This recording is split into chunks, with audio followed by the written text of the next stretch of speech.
Olá, tudo bem? Vamos dar continuidade então a algo que Deus está falando aos nossos corações, né, Elis? E pode falar. Bom dia, tudo bem? Faz tempo que a gente não se encontra, né? Nós estamos começando uma conversa aqui, gente, sobre o livro de Daniel. Nós fomos desafiados esse ano a trabalhar com os jovens da nossa comunidade e nós temos estudado e entendido o livro de Daniel para essa geração, né? Sim. Que é um desafio. E eu quero ler, a gente vai conversar sobre esses 3 versículos do capítulo 1 agora, e começa assim: no ano 3º do reinado de Jeoaquim, rei de Judá, Nabucodonosor, rei da Babilônia, veio a Jerusalém e a sitiou. O Senhor entregou nas mãos dele Jeoaquim, rei de Judá, e alguns dos utensílios da casa do Senhor, da casa de Deus. Nabucodonosor levou seus utensílios para a terra de Sinar, para o templo do seu Deus, e o pôs na casa do tesouro do seu Deus. Depois o rei ordenou a Aspenaz, chefe dos seus eunucos, que trouxessem alguns dos filhos de Israel, tanto na linhagem real como dos nobres. E aqui, né, Robson, nós vimos 3 pontos que nos chamaram a atenção nessa introdução do livro de Daniel, falando sobre essa nova geração, falando sobre esse desafio que nós temos como pessoas mais velhas, mais maduras, para ajudar essa nova geração. Aqui, Robson, a gente estava conversando sobre esse primeiro ponto. O Senhor foi o Senhor que entregou, né? O Senhor entregou nas mãos dele, Jeoaquim, rei de Judá. Então, aqui nos assusta um pouco, porque às vezes a gente acha, não, né? A maldade vem do mal. Como que Deus vai entregar um povo, Robson? É que, na verdade, se você for ver toda a história, né, Deus já está avisando o povo de Israel, de Judá, né, está avisando há muito tempo que a iniquidade do coração deles está fazendo com que eles sejam dominados, né, por outros povos, né, vai vir do norte, um povo que vai destruir vocês. Se você for ler o livro de Jeremias, né, fala a respeito disso, desse período, né, Ezequiel também profetiza a respeito disso, né, são, na verdade, profetas que vêm falando a respeito da consequência da atitude do coração daquele povo que está sendo contaminado, né, e está sendo se afastando de Deus, né? O coração deles está se afastando de Deus, eles estão cometendo atos de iniquidade, eles estão cometendo atos de idolatria, né? Estão contaminando o coração deles, e isso vai fazer com que eles tenham uma consequência, e essa consequência, muitas vezes, nesse caso, né, seria a dominação deles por povos diferentes, né? Nesse caso, pelos babilônicos, né? Então, isso foi uma consequência da atitude de iniquidade do coração do povo. Que Deus é justo, né? E, na verdade, Deus, ele não divide a sua glória, né? Deus fala, né? Jesus, ele resume os mandamentos, né? No primeiro mandamento falando: amarás o seu Deus com todo o teu coração, toda a tua alma, toda a tua força, todo o teu entendimento, né? E ao seu próximo como a ti mesmo. Então, o primeiro mandamento, que é Deus, ele tem ele criou o homem para que tivesse comunhão com ele, mas principalmente, tivesse essa comunhão íntima, né? Sim. Então, ali fala do coração, alma, entendimento e força, ele está falando a respeito de uma integralidade do homem, né? Sim. E não só de acordo com a sua vontade, de acordo com quando você está se sentindo bem, né? Ou quando você tem o seu interesse, né? É o que estava acontecendo e o que acontece muitas vezes na nossa vida, né? A gente busca quando a gente tem vontade, quando a gente tem interesse, quando a gente quer, né? Quando o nosso sentimento está ruim, não com toda a nossa força, porque a gente não usa toda a nossa força só para buscar, mas sim, às vezes, para satisfazer as nossas necessidades e os nossos interesses. Então, assim, na verdade, coração, toda a alma, toda a força, todo entendimento, ele está falando de uma integralidade muito grande, né? De um se dedicar muito grande. E nesse caminho, eles foram se perdendo, né, no meio desse processo de se entregar e de buscar o Senhor, né?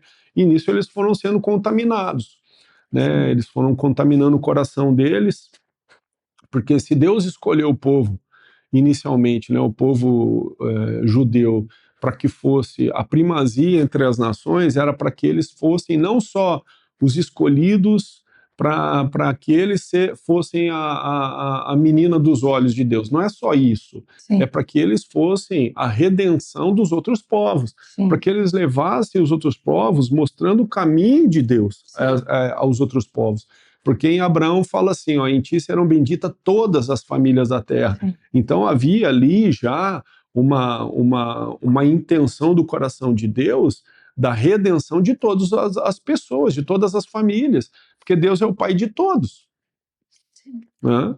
Então, nesse sentido, quando eles foram corrompendo o coração na metade do caminho, que foram dividindo o coração deles com os outros deuses, com os outros povos, com as outras culturas, isso foi fazendo com que Deus estivesse trazendo juízo sobre a vida deles, né? Então vocês vão ser escravos, então vocês vão sofrer a consequência e perder essa terra que foi dada para vocês. E isso já tinha sido falado lá antes, no Êxodo, quando eles estavam entrando lá na promessa, né, que ele colocou nos 2 montes, falando, ó, a bênção e a maldição. Né? Então é a consequência do pecado, é a consequência da maldição, né? E o que eu acho que foi uma escolha do coração. E o que eu acho interessante nisso que você está falando é que sempre a intenção de Deus é fazer com que a gente se volte para Ele. Sim. Né? Às vezes a gente está passando por algo, mas a gente fica bravo com Deus, sendo que a gente deve entender que ele nos disciplina, Deus disciplina quem ama, a palavra diz, diz isso. Então, se nós estamos passando por uma provação, é porque Deus nos ama e Ele quer nos ensinar algo naquele processo. E provavelmente nós nos distanciamos e Ele precisou nos entregar a uma disciplina e nos corrigir. Então, se você está passando por alguma situação onde você percebeu que Deus te entregou porque você havia se distanciado, havia se rebelado, volte o seu coração. Volte o seu coração ao Senhor e alinhe isso. E diga, Senhor, eu estou entendendo. Assim como esse povo, como Daniel, o povo de Daniel foi entregue, eu quero mudar agora a minha atitude e ter uma atitude de entendimento que foi o Senhor que me entregou para me disciplinar, mas para me aproximar do Senhor. Porque o Senhor quer me ensinar como um filho amado, como uma filha amada. A gente tem muita dificuldade de entender essa questão do disciplinar de Deus, né? Pensando que Deus seria um Deus pesado, né, na sua mão, pesado no seu agir, mas a gente tem que compreender que Ele dá a oportunidade, Ele fala o caminho, Ele fala, ó, existem 2 caminhos, anda pelo caminho bom. Sim. E às vezes a atitude do nosso coração, né, a obstinação do nosso coração é fazer só a nossa vontade. Então, todos nós fomos criados com um propósito. Né? Se nós fugirmos desse propósito, o que vai acontecer? Nós vamos frustrar aquilo que vai ser a nossa vida, mesmo a gente tendo controle a respeito dela. E o que adianta você ter lá um martelo que não martela? É difícil falar isso a respeito de pessoas, mas a verdade é essa, né? Imagina que você tem um martelo que ele perdeu a função dele. Você, como dono daquele martelo, como aquele que tem o domínio sobre aquele martelo, o que você tenta fazer? Você tenta restituir a função dele, o objetivo dele para aquilo que ele foi criado. E é exatamente a mesma coisa. Então, às vezes, a gente tem uma dificuldade nessa situação, mas é que hoje fala, né, a respeito da punição como se fosse algo ruim, né, para a pessoa. Mas a correção quem corrige em amor. Essa questão do amar é aceitar tudo que a pessoa faz, do jeito que ela quer. Ela pode fazer tudo que ela quer. Isso não é verdade. Isso está fora de cogitação. Ninguém pode ser tudo que quer. Né? Ninguém pode fazer tudo que quer. Até porque existem os limites das pessoas que estão ao nosso redor. Você imagina que a minha vontade seria, então, pegar o carro da pessoa que está do meu lado ali e sair andando porque isso é a minha vontade. Eu vou estar o quê? Infringindo a vida dela. E a gente tem essas limitações que são as próprias relações. As nossas relações, elas são limitantes para todas as atitudes que a gente quer ter na vida. Sim. Ninguém vai sair andando pelado na rua achando que não vai ter consequência. Nós vamos ter consequência a respeito disso. Então, na verdade, a gente tem que entender que a correção, ela é uma prova de amor de quem se importa, Sim. querendo que você ande pelo bom caminho. Só que você pode andar pelo mau caminho. Só que todos eles, nós vamos colher consequência, tanto Sim. das boas escolhas quanto das más escolhas. Sim. E a gente não entende isso. A gente pensa só das boas escolhas, nós estamos tendo consequência. Não, a gente tem consequência de todas as escolhas. Sim. Né? Das más nós vamos colher consequência disso, e das boas nós vamos colher consequência disso. Então, se a gente se alimenta mal, a gente não faz atividade física, a gente tem dificuldade de tomar medicações para controlar as patologias da nossa vida, o que nós vamos colher? Nós vamos colher bênção na nossa vida? Pode demorar tempo, mas nós vamos ter consequências no nosso organismo a respeito disso. Que isso é a obesidade, é o diabetes, é o colesterol, as patologias que a gente vê no dia a dia que são muito relacionadas aos nossos hábitos, o próprio tabagismo. Sim. Então, assim, às vezes a consequência ela não é imediata, mas ela existe. E daí? Aí a gente vai falar assim, poxa, eu queria ter fumado toda a minha vida e não ter colhido consequência disso, mas isso é irreal. Isso não é uma verdade. Isso não é ilusão, isso é uma ilusão. A pessoa que pensa que a vida é dessa forma, ela não está vivendo real. Ela está vivendo o mundo imaginário. Ela está achando que a vida dela, ela pode tomar todas as atitudes, andar por todos os passos e ter escolhas que depois ela não vai ter consequência daquilo. Até as nossas escolhas mais bobas, existe consequência. Sim. E essa foi a consequência que eles escolheram a respeito de terem se afastado de Deus. Principalmente esse povo judeu. Sim. Porque ele foi um povo que recebeu a lei, que foi instruído nessa situação, e em especial quando eles foram cativos para a Babilônia, eles estavam dentro da terra da promessa. Então Deus tinha tirado eles de um lugar, tinha falado para eles quem eles seriam, que eles teriam a primazia entre os povos. Sim. E Deus deu uma missão para eles, que eles tinham que cumprir. Deus deu uma lei para eles, né, para que eles entendessem. Então, assim, não foi também uma consequência de qualquer pessoa. Não foi para qualquer pessoa, foi uma pessoa que me entregou muito. E não foi da noite para o dia. E não foi da noite para o dia.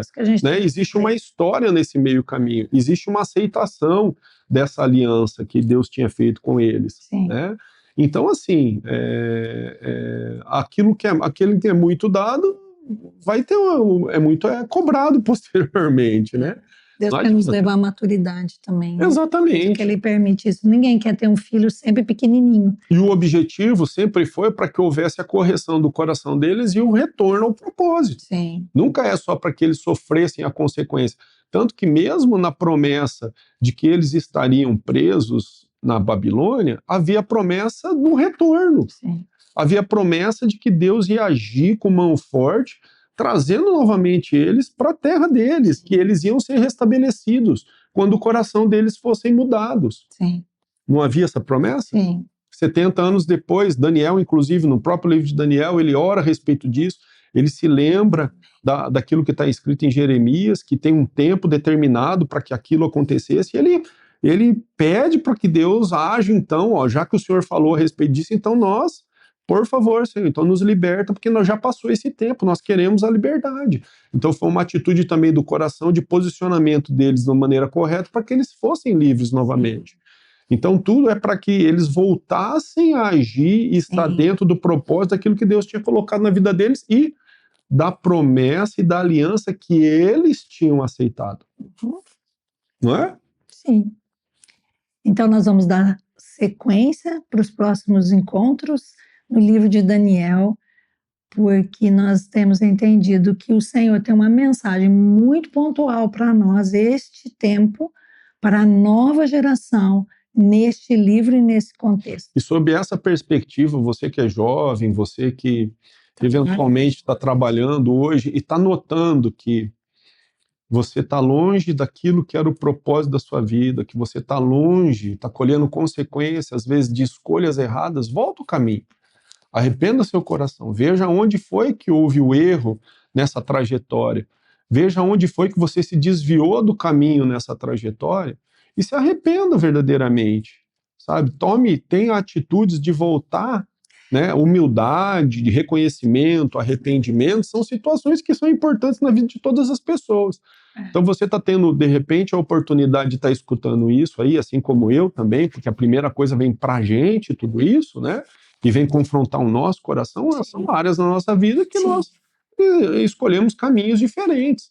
Né? Não é em todo o trajeto, mas às vezes tem áreas na nossa vida que nós temos que voltar ali e falar, opa, andei por caminhos tortuosos aqui, distantes daquilo que era o propósito de Deus para minha vida, e isso tem me levado a colher consequência. Colher consequência do quê? Tá preso, escravo, dominado, não está tendo liberdade em situações que era para ter liberdade, não está fluindo minha vida em áreas que era para estar fluindo. Então pense a respeito disso, ore a respeito disso e se arrependa também. Tenha humildade de voltar, reconhecer, né, e retornar ao caminho, porque Deus é um Deus reparador, é um Deus que retorna, é um Deus que tem misericórdia, é um Deus que está em todo tempo com a atitude de resgatar a relação. Né? Então, se você está nessa situação, assim como há áreas na minha vida que eu preciso rever e retornar, faça isso também na sua, né? E que Deus possa estar te abençoando aí no dia de hoje, nessa semana, nessas discussões que nós vamos ter aqui a partir de agora, tá bom? Deus abençoe. Amém. Deus te abençoe. Abraço. Abraço.